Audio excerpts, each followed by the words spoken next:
National Terrorist Watch List system by approving broad guidelines over who can be targeted.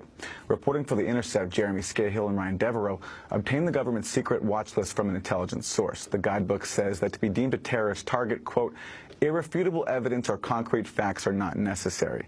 Both known and suspected suspects are tracked, and terrorism is so broadly defined it includes people accused of damaging property belonging to the government or financial institutions.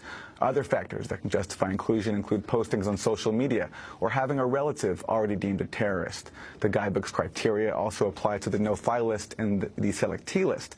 In a statement, Hina Shamsi of the American Civil Liberties Union said, quote, instead of a watch list limited to actual known terrorists, the government is secretly blacklisting people as suspected terrorists and giving them the impossible task of proving themselves innocent of a threat they haven't carried out. Democracy Now! Invited the National Counterterrorism Center to join us on our program. They declined our request. A spokesperson sent us a statement that read in part, without speaking to the authenticity of the document referenced in the article, the watch listing system is an important part of our layered defense to protect the United States against future terrorist attacks. Before an American may be included on a watch list, additional layers of scrutiny are applied to ensure that the listing is appropriate, they said. Well, for more, we're joined by Jeremy Scahill and Ryan Devereaux of The Intercept. Their new article is headlined, The Secret Government Rulebook for Labeling You a Terrorist. Jeremy is also the producer and writer of the documentary film Dirty Wars, The World is a Battlefield, and author of a book by the same name. We welcome you both back to Democracy Now!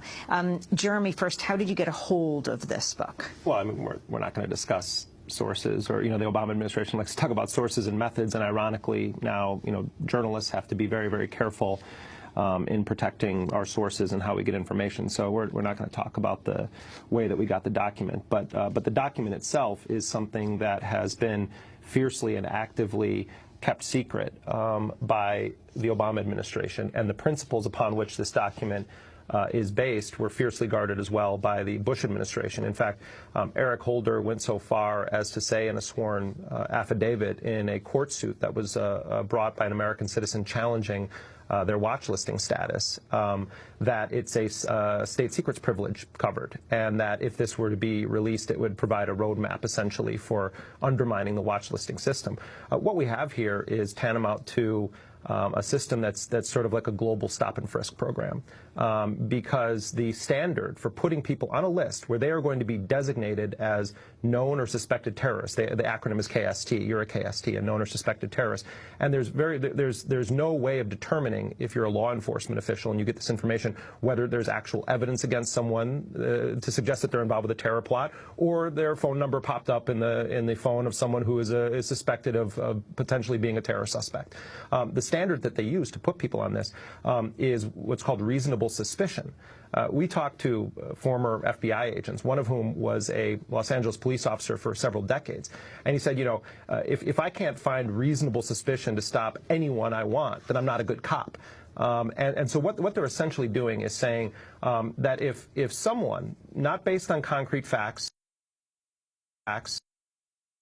or irrefutable evidence, but if someone within the intelligence community thinks someone is suspicious, maybe they're posting something on Facebook, maybe they're posting something on Twitter, that they think indicate that they have sympathies in favor of some sort of a jihadist group, let's go ahead and designate them as a suspected terrorist.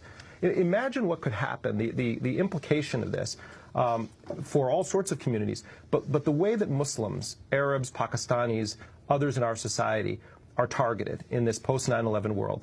Imagine if you are an Arab man and you have a beard and you are driving your car in a rural community somewhere in the South, in the United States, and you have a busted taillight, and a sheriff's deputy pulls you over at night because of the busted taillight. The sheriff goes up, he takes your license, he goes back and he runs it. He sees that he has someone that has been designated by the U.S. intelligence community as a known or suspected terrorist. What kind of danger is this individual going to be in now? And let's say that it's a case of mistaken identity, that he's not actually a known or suspected terrorist, that he has the same name as someone, or his number popped up in someone else's phone. The likelihood of that sheriff thinking as a suicide bomber in the car is probably pretty high. And so this could have real life implications for the liberty and also life of people. But in a broader sense, this designation can secretly be used in court proceedings. It can prevent you from getting employment. you can be designated as a representative of a terrorist organization, even if you are not affiliated with that terrorist organization. You can have a designation of being a part of a terrorist group, even if the U.S. government has not designated that group as a terrorist organization. The short of it is this, Amy. When you take the reasonable suspicion standard, which is like stop and frisk, where you say, oh, these kids look like they're hanging out up to no good, I'm going to go and frisk all of them right now. When you take that, and then you look at this wide-ranging definition of what constitutes